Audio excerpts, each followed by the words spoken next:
What up, what up, what up, what up?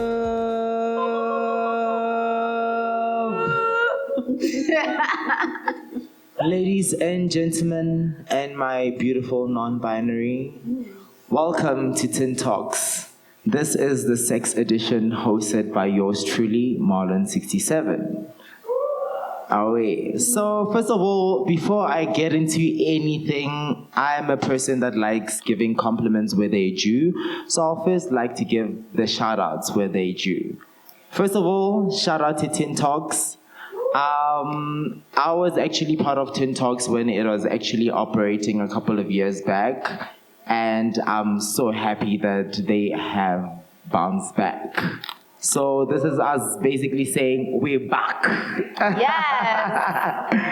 Shout out to the fam for organizing this beautiful Tint Cultural Week. So basically, Tint Cultural Week is different activities, different events that are happening on different days during Pride Month, South African Pride Month.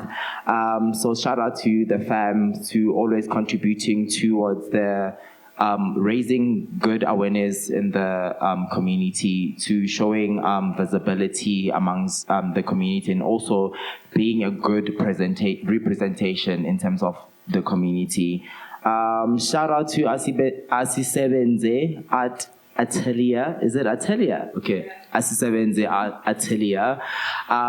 This is actually a very beautiful space. So a little story. So like driving in, I was like, oh, where am I at? What's happening?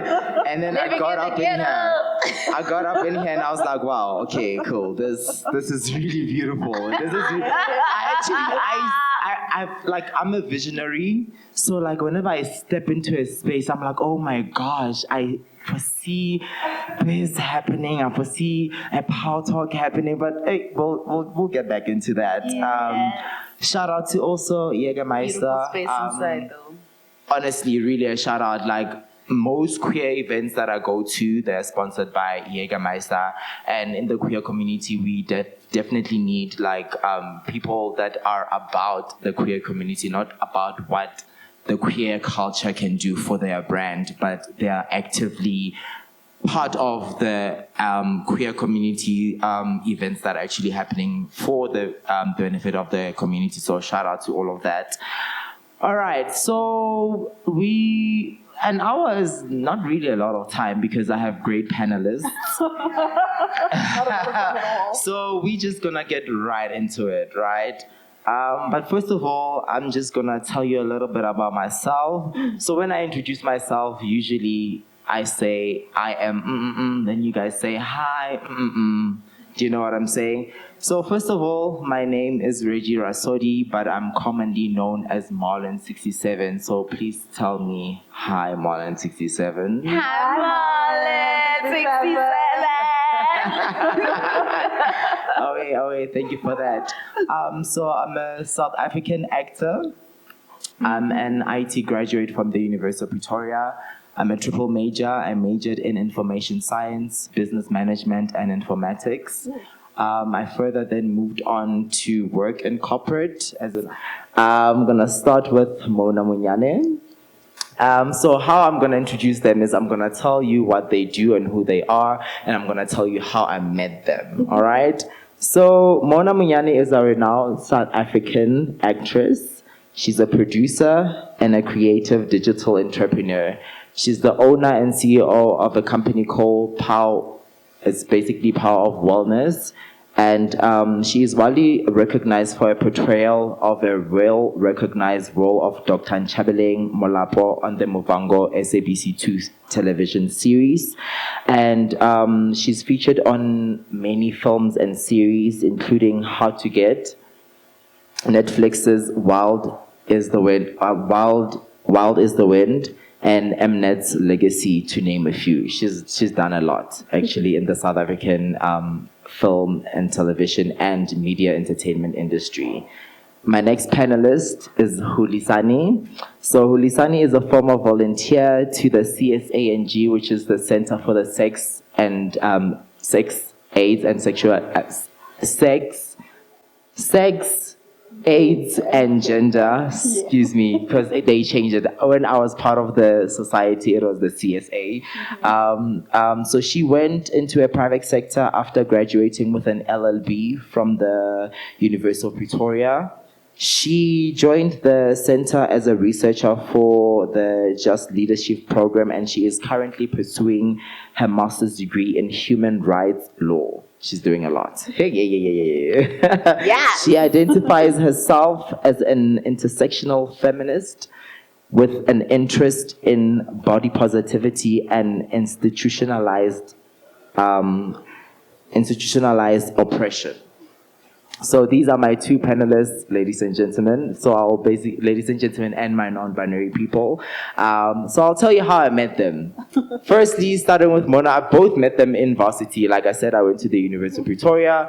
So I studied IT, and the IT department was literally right next to the drama department.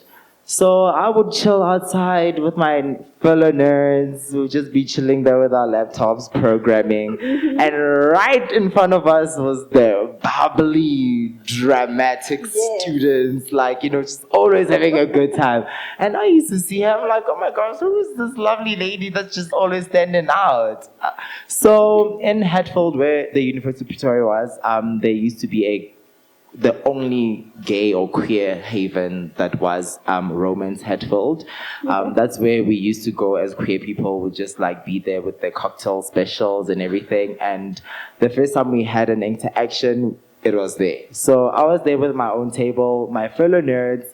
We just got there. They had their own cocktail and pizza special, and then they left. And I was like, oh, I'm not trying to leave. Like, it's so cool in here. And she was like, whoa, come up in here. And from then on, it's literally been love, like, since then. I've known her for like many years. So that's how I met her. So Hulisani, how I met her. So I was part of the CSA, which is the Center of Sexuality and Gender.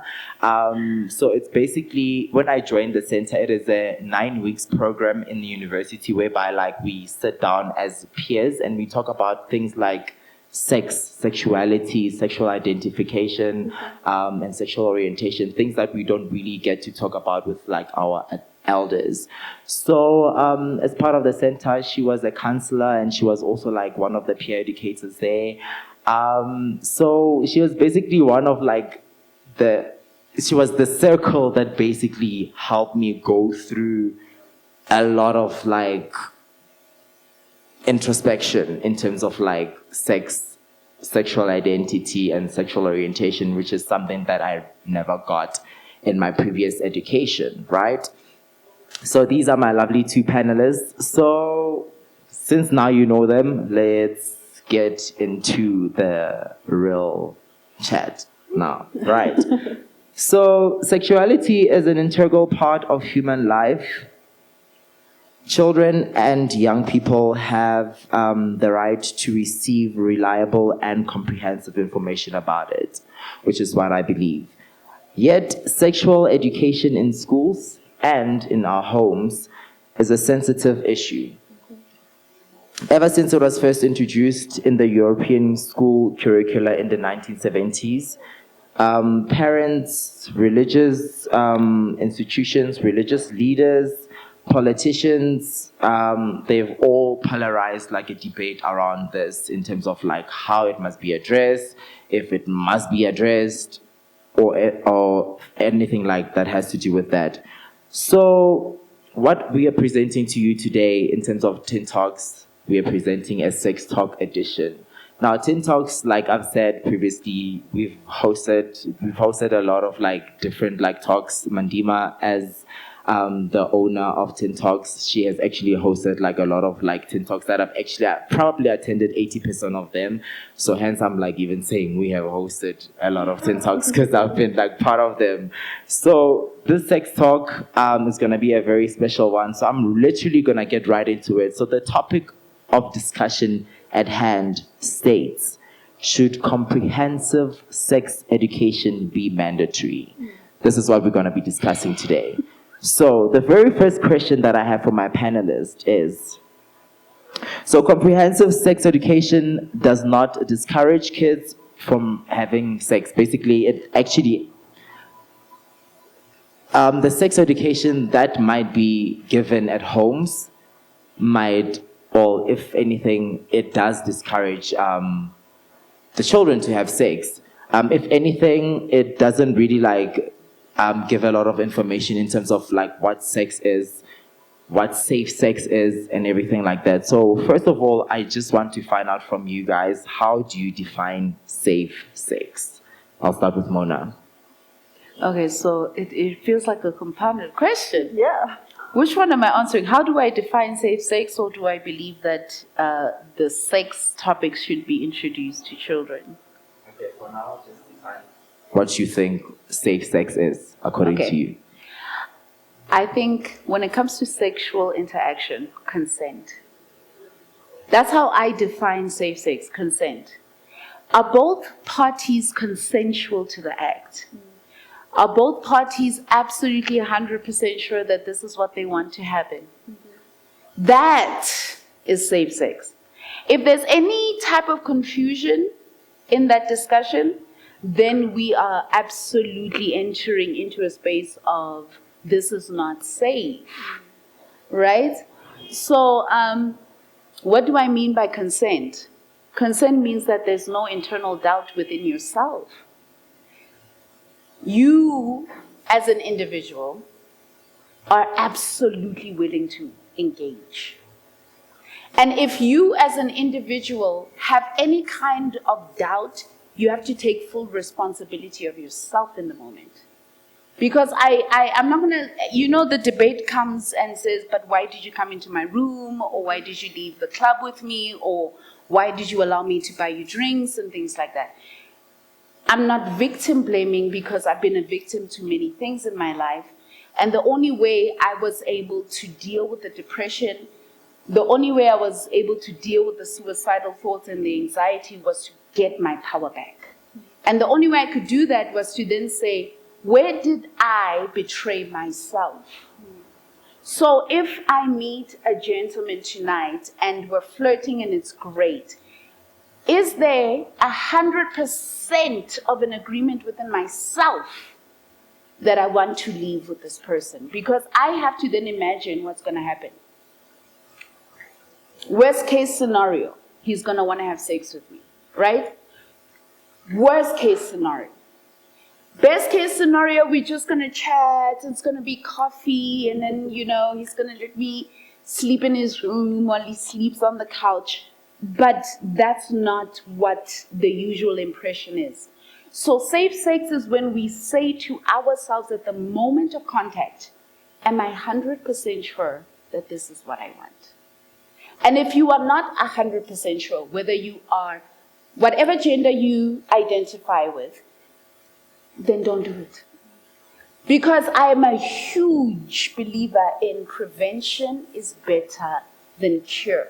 There are many cures, but right now we are debating which cure is best. But we are not emphasizing that you don't even have to engage in the first place. And if we can encourage ourselves to be empowered enough to know that you have 100% autonomy over your choices in life, then we don't have to look for cures. So for me, safe sex is you saying, what do I want, and am I willing to be 100% accountable and responsible for myself? Thank you for that. Yeah. Thank you. Kurisani? So I am not taking away anything from what you said. I think that you've, talked about consent, and you've spoken about, your actions, person's action that you're engaging with. I think that's a very, very good point. From our side, I think, because I am representing the center today, so, you key might, but the center will have my back. But anyway, I think when we talk about safe sex, we actually stay away from using the word safe sex, and not in the context that you're talking about. I think you're talking more, within regards to the relations that people are having. So, we're talking about power relations, what you can and cannot do in certain situations, whether or not you feel that you can say no, you cannot say no. But when we talk about the term and we're talking about safe sex, we actually use the term safer sex because there isn't ever going to be a extent where you're having safe sex. And we say that because when the condoms are being, advertised, they always say 99%. They always say, there's always a chance because there's always going to be human error. So your answer, delves into, the interpersonal relationships. Yes. My answer is more biological, if I could Yes, say it like absolutely. that. And so we don't talk about safe sex ever. Within our center, we talk about safer sex. What are the steps that you can take in order to engage in safer sex? So we will give you those tools to engage in safer sex. We will show you how to turn a female condom into a dental dam. We will show you, if you feel like sex is not sexy enough, we'll show you how to put a condom on with your mouth. We will teach you safer ways to engage. You're giggling. I've had to do that demo way too many times with my liking. Everybody at the center knows how to do it. It's just part of your training. I'm sure I've learned as well. Yeah. So we talk about safer sex in terms of biology and in terms of, just your physical, well-being. So your answer, great. I think you're talking about something different than me. And my answer to what is safe sex is that it's never going to be safe. It can be safer. There are ways to protect yourself. But because we are humans, there is always a chance of human error. So you can never ever say that you're having safe sex. Can I? Because that's actually, I like that. So sorry. Do you guys mind? But no, I've never heard it that way. But there is always risk. Even when you're in a very faithful relationship, you could get a yeast infection, you could get pregnant. So it's never safe. But yeah, okay, cool. I actually like the similarity yet contrast in both of your answers, which is why this next question is going to be very interesting to hear from me, because you're a parent and I believe you're not a parent. No. Right? No, sorry. So my question is, how do you think parents can support their children's sexual health? Well, now we can start with you.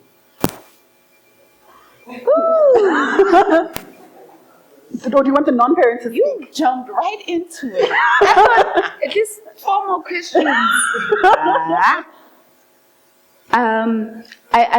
If I'm allowed to just give you background, I'm a mother of 2 daughters.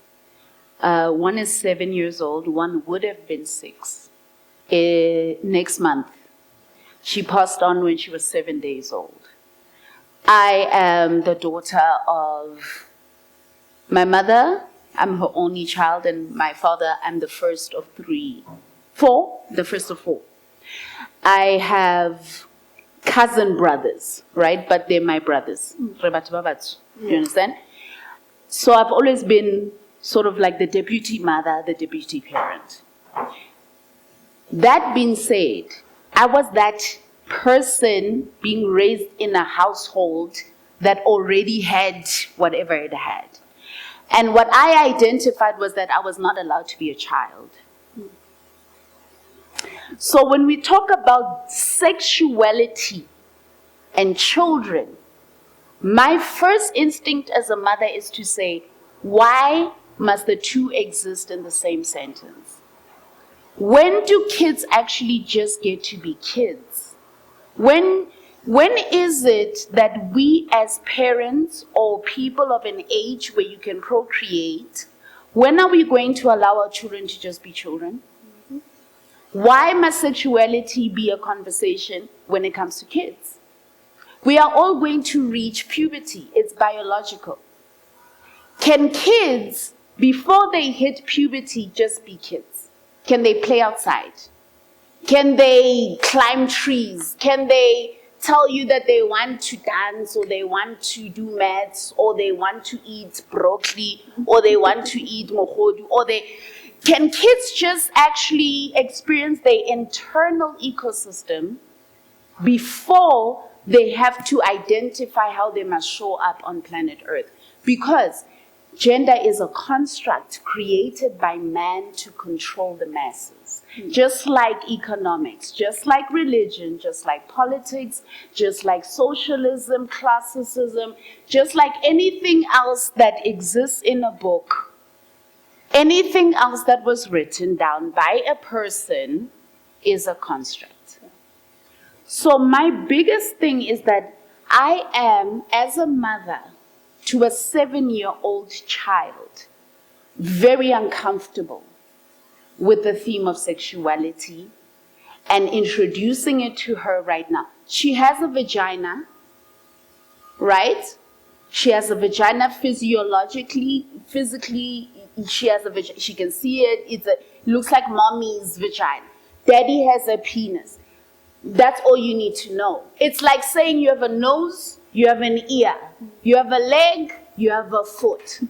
When she gets to the point where that vagina, or when he gets to the point where that penis kicks in with the hormones and says, hello, here I am, puberty, then we can start talking about sexuality with our children. Until then, what is wrong with letting our kids be kids? Because I run a movement called the Power of Wellness. After my 7-day-old died, I had to accept my spiritual calling. I'm a South African Umakhosi. That's how I choose to call myself. Because my ancestors are very much alive in me, but God is the one who ordains my path. I am a very God-fearing woman. So I'm not going to have the debate about religion and all of that. But when it comes to the gift I was given and the calling I was given to mother a child and to birth a child and lose a child and know what that looks like when you're 27 years old and your child dies and your friends can't comfort you because they're too busy twerking and having a good time because they're still young and you are the one who rushed because you believe that by 30 you need to have achieved the world. This is what we're doing to our kids when we're talking about gender studies, right? We are imposing on them adulthood. Why? When this movement started, it was me healing myself. And in healing myself, I realized so many of us are broken adults because as children, we were traumatized and never healed. But now we are literally going to 4-year-old children asking them, what gender do you identify with? You're not asking, do you want to be a ballerina or do you want to play golf? What do you want? Do you want to paint on the wall? Do you want to eat chocolate or do you want the carrot? No, we are asking, do you want a penis or a vagina? Why? Why? Why is that important for a child to define at that age? Why is that important for a child to define at 4 years old whether or not they want a penis or a vagina? Because now what does a penis or a vagina do? It sexes, right? Either for pleasure or for procreation. Either for power or for multiplication. So are we saying to our children, be an adult at 4 years old? I'm asking. Because my child, we don't have those conversations. The conversation is, what do you want for breakfast? How do you want your hair done today?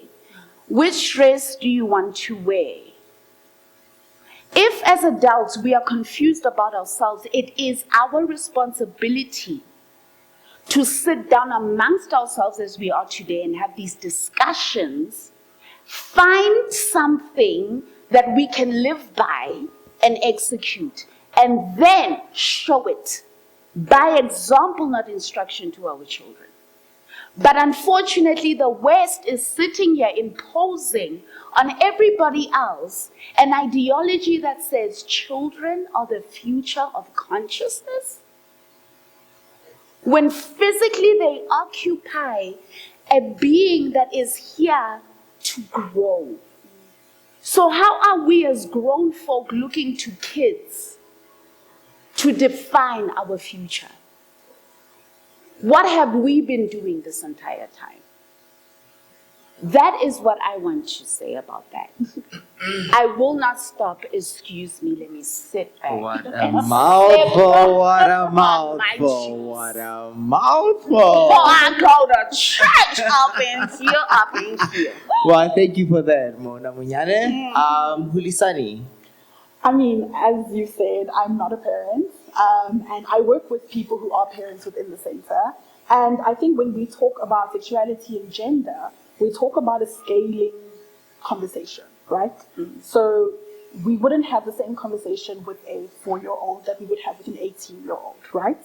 And that it's inappropriate to have this. Or it might be inappropriate in some instances, might not be. Some people would have the view that, your child is also exposed to the world. So what are they learning in the world? What about, at home? You can't just keep them in a what do they call them, a sector or whatever. They are going to be exposed to the world. But there's different conversations to be dealt with that, and that's a whole other thing. But, we talk a lot about scaling the conversation, that you need to be age appropriate when you're having conversations with a child. So obviously talking to a younger child and giving them anatomically correct words is a good start, right? Because if they cannot name what they have, they cannot name that this has been tampered with, right? So if I'm not able to really use my language properly, or I'm not really able to, express myself to a parent, I might find it difficult in order for me to go and tell my parent that, oh, this and this happened with X, Y, and Z. So that is the reason why we do, a scaling approach to certain things. We will probably not talk about pleasure with like a 5-year-old, right? But, when we're getting older, and we know teenagers are explorative, and, we know the stats in South Africa. But if you're able to have that, scaling conversation, so little by little, you add on knowledge, right? As things come in, if your child comes home and says X, Y, Z said this and this, perhaps you need to sit down and demystify something in that moment. Not because you went and gave them that information, but you're making sure that they have the facts so that they don't think that X, Y, and Z is happening, right? So scaling the conversation is probably one of the things that we talk about a lot. Again, we deal with varsity students, so that's not, reproduction is probably what they're avoiding in varsity a lot of the time, so we're not really dealing with that side of the coin, but definitely a scaling conversation, having age-appropriate conversations with the child, depending on what you as a parent feel is age-appropriate for your child, right? If you're possibly in a queer household or a non-conventional household, your conversations might look different to a heterosexual household because you fit in some societal norm or whatever it is. So maybe the conversations are different, but ultimately it is parental, a parental decision. And I mean, to talk back onto CSE, comprehensive sexual education, I mean, it is important, but it's not as important as people make it to be as, talking about pleasure. We're not encouraging people to have sex. We're giving you the tools to know what is happening with your body, in the moment that you need to know about it, right? So I might not tell my niece, who's 5 years old, about her period right now. But as she's approaching more, because periods are starting at about 8 to 10. I think the earliest I've 8. Yeah, about 8 to 10. Yeah. As that is approaching, I'm going to obviously have to have that conversation appropriately with her, to say, this is what's going to happen. This is what might happen. I don't want you to be afraid of it. I want you, when it does happen, to come to me, because otherwise you're sitting in a bathroom stall by yourself, you pull down your underwear and there's blood and you don't know what to do, right? So I really do advocate for, age-appropriate and scaling questions. We don't have to impose anything on anybody. Answer the questions that a child is asking, if they ask a question. But again, let's just see, as you said. Yeah. Thank you. Thank you so much for that. All right. So while we are actually on the topic of teenagers, right? So I'm a Libra sun, a Leo moon, and a Cancer rising. So everything that I do is very much. It was a lot. So right. When it comes to birth control, there's many different types of birth control that people impose on children, teenagers, especially in the Black communities, right? So certain birth controls is having no sex before marriage. Nothing about sex before marriage. Certain birth control is son, daughter, non-binary. Let's talk about sex. And then let's talk about how you can prevent this and this and this and this and that, right? So I actually wanted to ask, which birth control do you think is more effective for teenagers? And I'm going to start with you, Hudisani. Okay, so Thank you. Because you don't want to think about that at all. You're like, nah, bruh. Okay, but listen, so when we talk about birth control and things, the things you're talking about as parents, that's fear-mongering, right? When you tell your child, don't kiss a boy because you're going to fall pregnant. That's fear-mongering, right? And that is not as effective as people think it is. Because sometimes you're curious and you're like, yeah, if I kiss a what? Boys, what is it saying? That worked for me Boys for a while. before, books before boys, because boys bring babies. Yeah. Everybody kind of knows. It's a cultural thing, huh? Cultural thing. And so, fear-mongering for me is just, yeah, it might not work, might not work. We'll see how much fear you can be instilled in you. But, I mean, studies have consistently shown that giving comprehensive sexual education to youngsters delays their sexual debut, right?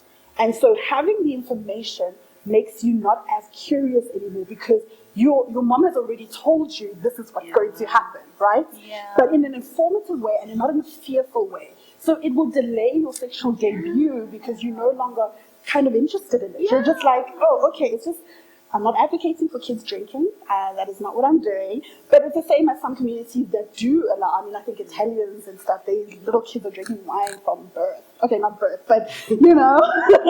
And I mean, wine is just part of the culture within those households. And so you're not going to find somebody perhaps who's maybe abusing that substance. I don't know what the stats are.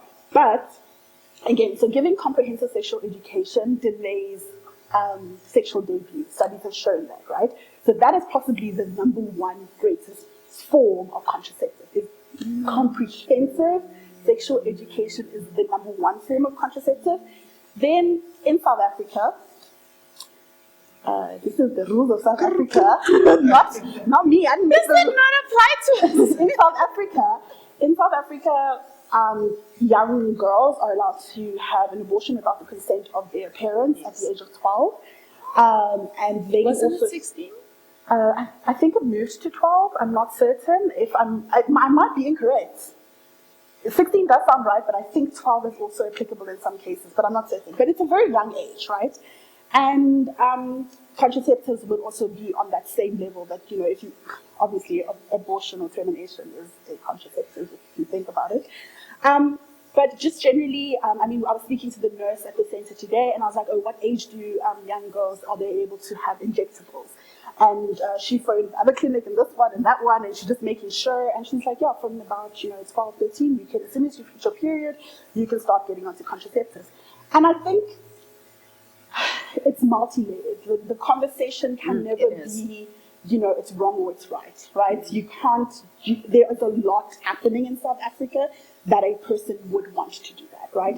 If I were a young girl who lives in a household that is abusive with somebody who's consistently abusing me sexually, I would want to have that option available to me, right? And we know the stats. We know that in South Africa during lockdown, young girls were getting pregnant at a higher rate. And those young girls were not having sex with other people. I mean, other peers. They were being sexually assaulted by the people, the men in their lives, because everybody was locked indoors, right?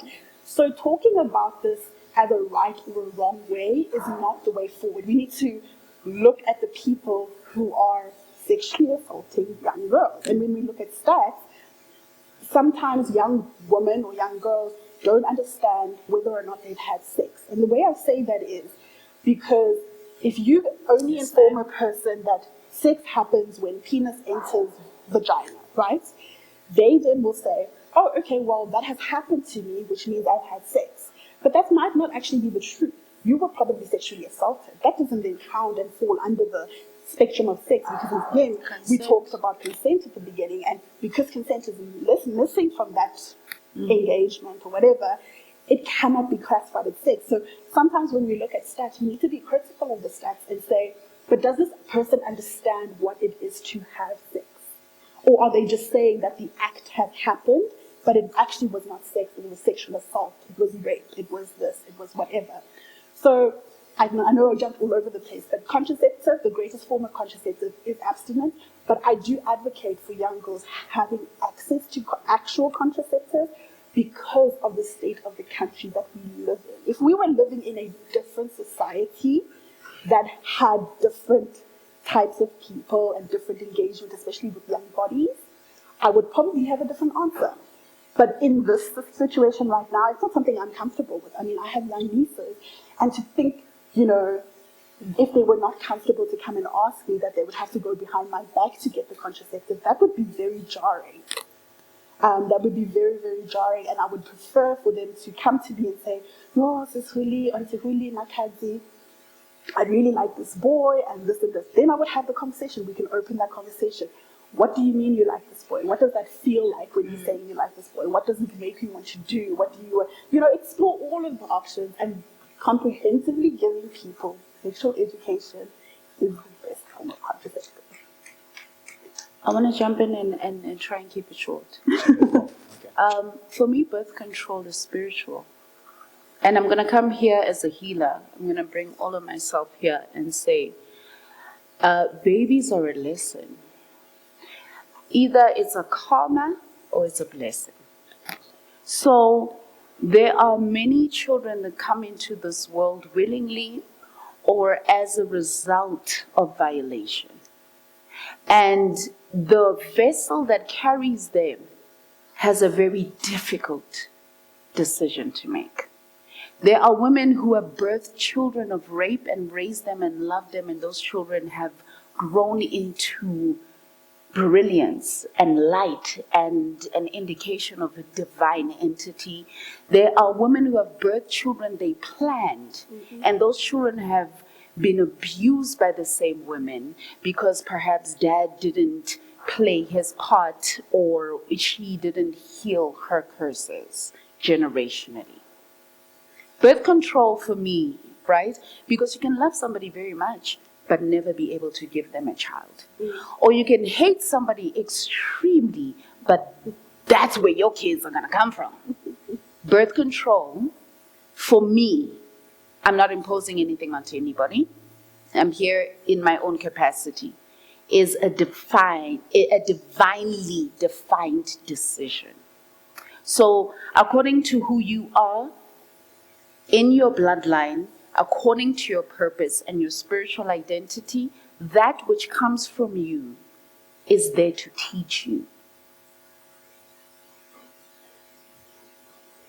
So if you don't want to have a child, just use a condom.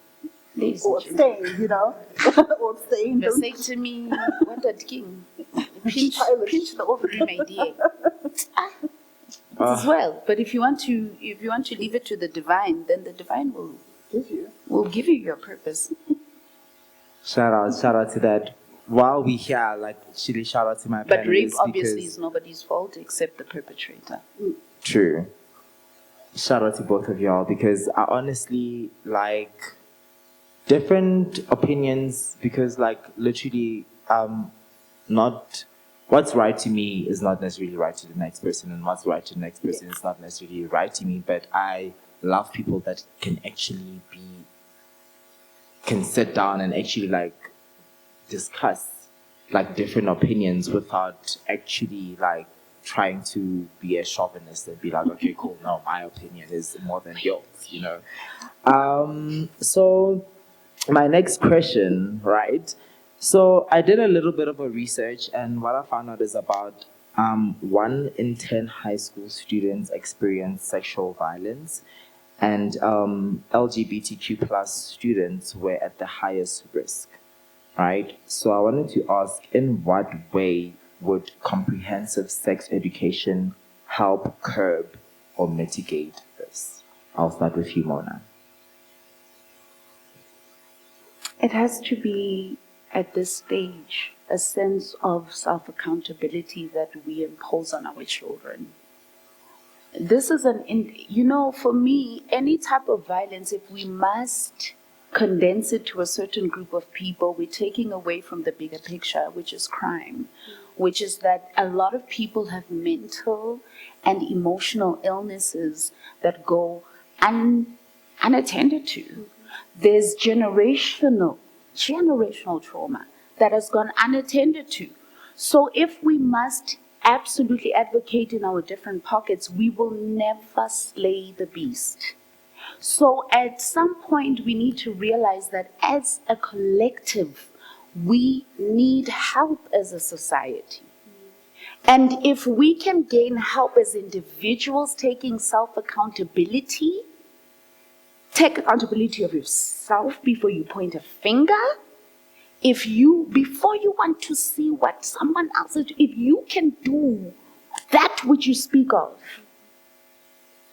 you will change and shift something. So until we are willing to take self-accountability, we will always point, it's an age-old, boring ass, stupid, annoying, dumb cop story. It's so freaking boring. It makes me sick as a black queen on my continent. Until when? You know, as the divine feminine, I'm actually just annoyed and pissed off at this stage. Heal yourself. End of story, full stop. That is the answer. Until when? I'm so sorry. But until when must we sit and regurgitate intellectualism and sit and find the right coding in a colonizer's language and give you the same intellectualism? But why is it that I can sit and live my truth and see how healing myself and taking accountability for myself and owning my own power has changed my reality, and yet I must go into a space of people asking other people to change so that their world can become better, but you are the problem? When are we actually going to just wake the hell up and do what the hell we're supposed to do for our own lives so that we're not so bitter and angry and disgusting onto other people because we're trying to heal something in ourselves? Until when?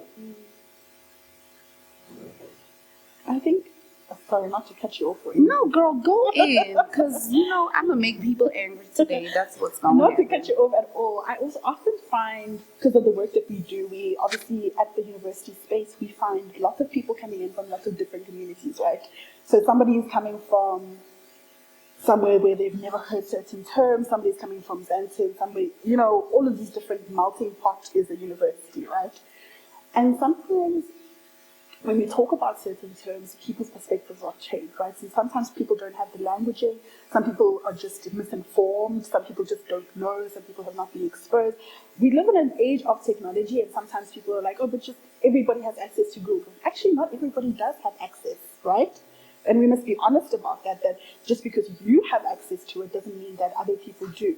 And not to take away from self-accountability, because once you're in a university space, you do have access to some of those things because there's the university computers, there's the university internet, there's all of that, so you can learn. But comprehensive sexual education comes, for the part of bullying. Sometimes I'm not excusing bullying. That's not what I'm doing. Sometimes, though, when you explain something to somebody, their mind is changed, right? Because they didn't understand the concept, they didn't understand what they were doing was harmful, perhaps, or whatever the situation is. And so I am not offended by, for the first time, explaining to you something and telling you why it's offensive. The second time I will be offended, right? I'm not going to explain it over and over again to you. So if the first time I say to you, hey, my name is Ulisani, my pronouns are he, him, for whatever reason or whatever, and I've told you that's why I identify, blah, blah, blah, blah. The second time when you mispronoun me, misgender me, I might find offense to that, maybe I'll correct you again. But if you're consistently doing it with malice, right, because there is a difference. There's somebody who does certain things that are harmful, that are malicious, and there's certain things where somebody is harmful because they are completely in the dark and they do not know. And that distinction for me is very important, right? So I'll never excuse bullying. Bullying is bullying. You know you're harming somebody else. You know you're harming somebody. There's no excuse to that at all. But giving people the space to learn is also important, because at some point you were also given the space to learn, right? You were also doing something that might not have been kosher or might not have been society acceptable. Somebody took you to the side and say, Mona, maybe don't say it like that, or maybe Reggie, when you say it like that, it comes off a little bit offensive, and and then you learn from that mistake and then you move on. So I think that there is still space to teach, but there isn't necessarily space to continuously teach the same person the same thing. At some point, you need to take accountability and be like, Yeah, me, I'm just a terrible person, and I'm okay with being a terrible So, person. just to add Can I please quickly, actually also add on to that? I'm gonna add first, girl. wait, You gonna it's gonna sit your be ass two down. sentences. No, it's gonna be two sentences. sit your ass I down promise. while I Because this is what she said, right? Is this? You're describing the difference between prejudice from somebody who has access to the knowledge and prejudice from somebody who doesn't have access to the knowledge. And I think I was emphasizing the point of somebody who doesn't. Like, if someone's just a dickhead, they're a dickhead. But versus in this space where someone has the knowledge, here's what you're saying, and then still is prejudice against you. But I'm speaking to, again, I'm a spiritualist, so it's not about boxes. That's what I want to say. Adding on to also what you're saying as well. Like I was even like telling like someone else the other day at a event I was hosting that some other guy that like actually came through to support was actually a guy that I also met in varsity, and when I met them, they were extremely homophobic. And right now, we are the coolest of the coolest friends. Like, he had to pick something up for me in Pretoria that I forgot. Then he just literally came to just drop it off in Johannesburg West, where I was having this event. And he left back with his girlfriend. And I was like, they're like, how did that come about? And I was like, when I experienced his homophobia, I took it upon myself to understand where it came from. And then I understood that, like, where he came from as in his environment, he grew up in a world whereby like you're supposed to these type of people you mustn't like them, you mustn't, until he was like, but like, you're actually a cool guy, like I don't know why I'm you know what I'm saying. And then he took it upon himself as well to learn and educate himself that okay, I don't have to dislike this person based on who they have sex with, So it is also a two-way street whereby like we were just like, okay, cool, like I took it upon myself to actually not judge you for being homophobic, and you took it upon yourself to educate yourself why you were homophobic when you are not homophobic, So literally like all it takes is just that. Like I literally even just feel like the world, we would live in a perfect world if people just introspect, they take time to listen, they pay attention, I will say this though. I have a friend in Namibia, and in Namibia, it's extremely dangerous to be openly homosexual and openly queer, openly gay. And I will say that it is, I think this is a beautiful platform, and thank you to everybody who's given us an opinion to share ourselves with you, or rather an opportunity to share ourselves with you. But it's not without realizing that people's lives are in danger, and that some people's rejection of anybody's sense of identity leads to so much rage that they have to be violent. And it's from being a woman, being black, being Jew, being gay, being homosexual, being bisexual, queer, whatever. But my thing is, at the end of the day, if we can continue to allow ourselves to have these conversations and to connect, at least we are chipping away at one big as dinosaur. And gosh, can we just at least get it to shift to the other side? Guys, please. I don't think we can ever destroy it, but I think we can get it to shift. Just so that we can have a clearer vision of how to connect, because there are bigger things that we are fighting. Not only are we part of something bigger, but we're fighting something even bigger than our small prejudices. All right.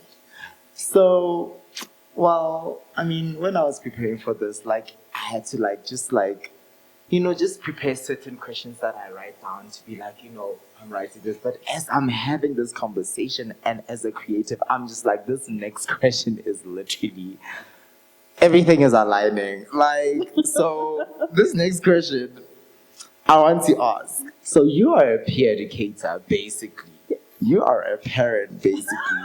I want to ask this. Whose responsibility do you think it is to promote sex education, comprehensive sex education to the child? Must I start? Let's start with you. I think that, so I recently did a talk or an engagement with the future allo teachers of South Africa at GP. So I did a sex talk with them. So from step 1 to how do you know a condom can be used, to right at the end, because you'll find that people actually don't know how to use condoms. Have you ever checked an expiry date on a condom? Have you? No, people actually don't. So, that is the first step of safer sex. Not just the condom, the lube. The lube. my baby Jesus. The lube also has an expiry date. And it also has an expiry date. Have you checked for the air bubbles in your condom? Do you know that your condom is safe? But anyway, so I was having that conversation. And so because that's my profession and that's what I do, I obviously have the knowledge. I have not all the knowledge, but I have a lot of knowledge to do. And so I obviously have the comprehensive part of the sexual education, right? I don't think it absolves parents, though. It doesn't absolve parents. Parents are going to have the conversation on a more emotional level with their kids, right? Whereas I am having it very biological, this is what you do, this is what you don't do. If you don't want to fall pregnant, that is the work that I do, right? I cannot parent children at school. And I don't have any value system. Well, in the ideal world, an allo teacher shouldn't be using a value system. They shouldn't be using religion. They shouldn't be fear-mongering. They should just be giving you the facts as is. And then your parents have the responsibility to say, in our family, this is what we do, right? So it's two-pronged. Yes, it's mainly us because we're giving facts. But parents have to give the feeling, the rest of it. So, yeah. I agree with her completely. However, as uncomfortable as it is, oh, my poor baby girl. I can come have the sex talk. Oh, it's fine. Don't worry. Please save her. I can do it for you. But no, as uncomfortable as it is for us as parents to have that talk with our children, it is us who must have that talk with our children first. Mara, parenting is not. Nna ke hodisitswe ke tsebiswa hore setjhaba se hodisa ngwana. Right? We are raised by our support system. So if I know that there are certain conversations I'm not going to be comfortable with, I need that to be. I co-parent, right? I was married, I had my children, I divorced, and so my baby is a daddy's girl. He raises her, right? He's married, he's got another child. But he is the value system. He's the one who will teach her. When she gets to puberty, mama is going to step in and be like, okay, this is what menstruation is about. This is what we're going to be doing. So for me, I think that it is absolutely, first and foremost, the parent's responsibility. And then the parent, again, self-actualization, self-empowerment, introspection. You must then see, where do I fail and where do I need help? Yeah. Where you know, this is an uncomfortable space for me, get somebody to talk with your child. Because I have to have that conversation with my baby at some point. This is yes, she knows she has a vagina in terms of biology. As we said, we're not assigning it to sex or sexuality or gender performativity or gender construct at all. Yes. We are just, that's where you pee out of. That's all it is. That's all it functions as at 7 years old.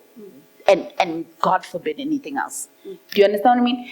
But I also one day realized that she will then go, I'm feeling some type of way, or I like this boy. And then that becomes a conversation where, again, you said emotionally, as her mother, it's my job.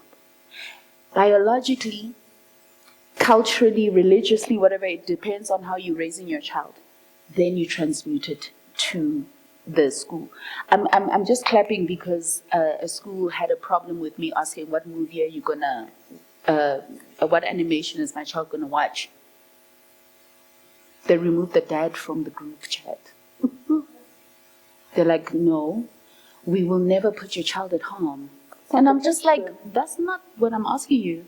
What I'm asking you is, what are you watching? Because I raise my child differently. It's a different home. So, however, it wasn't my choice to put her in a school. I wanted to homeschool. So, again, culture, religion, all of these things, we have to respect each other as individuals. But yes, it's a collective effort when you choose to invite other people into the raising of your child. But if you're the only one raising your child, it's your responsibility completely. And then you have to then decide where you're going to outsource. Where you're going to ask, if you're a single dad or if you're a single mom to a boy, right? I say this to my single moms with boys to say, look, or males, excuse me, you know what I mean? Or go find somebody who can tell them, this is what happens when you have a wet dream. This is what happens when your testicle doesn't drop. You know what I mean? Or as girls, menstruation, all of that. So it's a collective effort. A village raises a child. So I don't know how to exist on this planet outside of what I am. And what I am is an African queen born of my land. So every platform that I have the honor, and thank you so much again, thank you for this opportunity, but every platform that I have the honor to speak on, I will always declare what I am. I am an African queen, born of my land. And we start first by taking accountability of ourselves. We never expect of others that which we cannot do for ourselves. It doesn't make logical sense. And that's what's wrong with this world today. Done and dusted. Nobody gonna say nothing no more. She done. I think I popped your mic. No, I actually have so many more questions, but because y'all are great panelists that are very well informed and very self-aware, I have to cut my questions a little bit short. So, how well is your Spitori?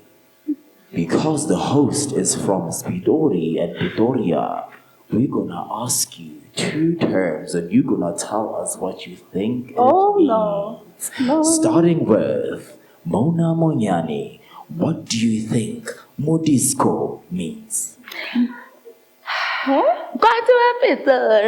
It means to groove, it means to get down, it means to have a good time, it means to just get jiggy with it.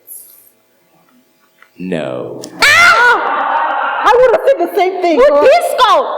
What? Modisco? Oh, wait, no. Modisco. Modisco. She got it wrong. So, Holy Sunny. Oh, wow, that was the same thing that I was going to say. We're going to give you an easy one. Go. What do you think 4-5 means? I know it's a PP. I'm sorry. I was going to say, I know it's a term relating to penis, but I'm not so sure in what context it's related. It's to tinkle, because I need to tinkle. Okay, well, it's actually very you can use it interchangeably. You can use it either for penis or for sex. But anyways, let's get to our last question. I really had a lot more questions to ask. I'm usually a host that asks very deep questions, right? But I'm just going to end it on a light note. It's not really light, but I just want to see how deep you can go with this question. How do you define gender identity? To close it off. Cis I'm heteronormative, so I have sex with men and I'm hetero because I have a vulva, they have a penis, and that's the person that I'm having sex with. And when we talk about sexual orientation, we're also talking about more than one level of attraction to the person. We're talking about, I have an emotional connection with you, I have a physical attraction to you, I have, there's more than one of those, a list of things that I feel like, this is the person that I love this person, Then who I have sex with has nothing to do with that, right? I can have sex then, let's say I am heteronormative, I can have sex then with women, but that doesn't define my sexual orientation, right? An example that we often give is MSM and WSW. So MSM stands for men who have sex with men and women who have sex with women. We categorize them in that way because it's not their sexual identity, right? And so sexual orientation. And so when we classify MSM, a lot of the projects that are done for MSM are for men who are in the prison system. And so because of circumstances, right, because just because you are incarcerated doesn't mean that you no longer have any sexual urges, and so you would then have sex with other men, and not because you're attracted to them, not because It's a biological it's a urge. biological urge that you want to have sex. Could be other reasons as well. Could be that you perhaps are a sex worker and you know that where the money is by having sex with a certain type of person, right? And so you do that because you out of necessity, out of circumstances. So To add on to So that. there's no sense of judgment. yeah, so you just you do whatever you need to do. But I mean, neither here nor there. So MSM, we would say that person, when they leave the prison system, leave incarceration, they will never have sex with another man again. They will go back to, I am only having sex with women. How dare you even think I would have sex with Access. me? Because now I have access back to what I actually am attracted to. So there is a big difference between what your sexual orientation is and who you have sex with. So with Tom can be whoever he wants and whoever he wants to be and can have sex with whomever, but the only person that can tell me who Tom is Tom himself. Right? So that is the answer to your question. Yeah. Okay, so this is how I identify. I am a female body that identifies as she. I've birthed children.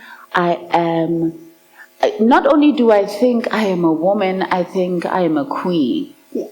Okay? Spiritually, I am them, which means that I have an equal platform for both my feminine and masculine divinity. So your pronouns are she, they. She, them. Them. She, them. Them. Not they, them. It's defined, they know who they are. That being said, for me,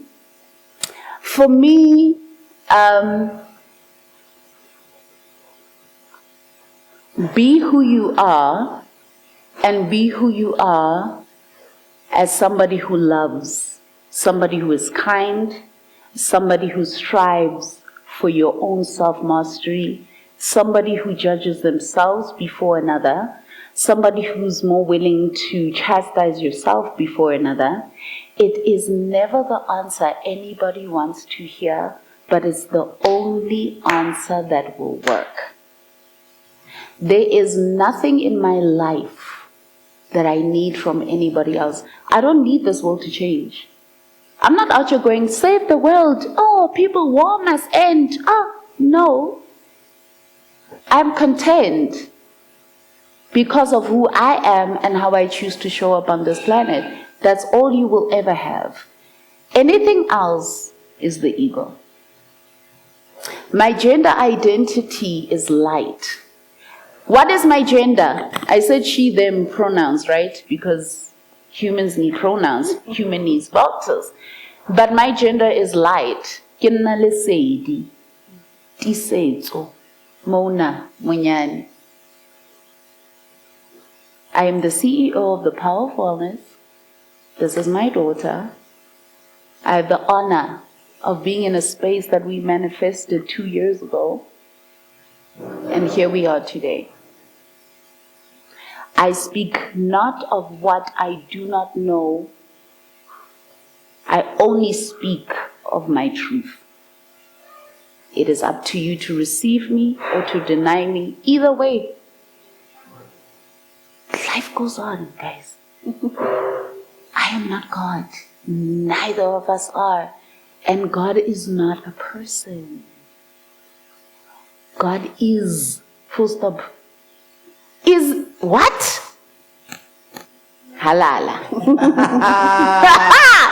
That's life. And just like that, ladies and gentlemen, and my beautiful non-binary, we are wrapping up the Tint Talks.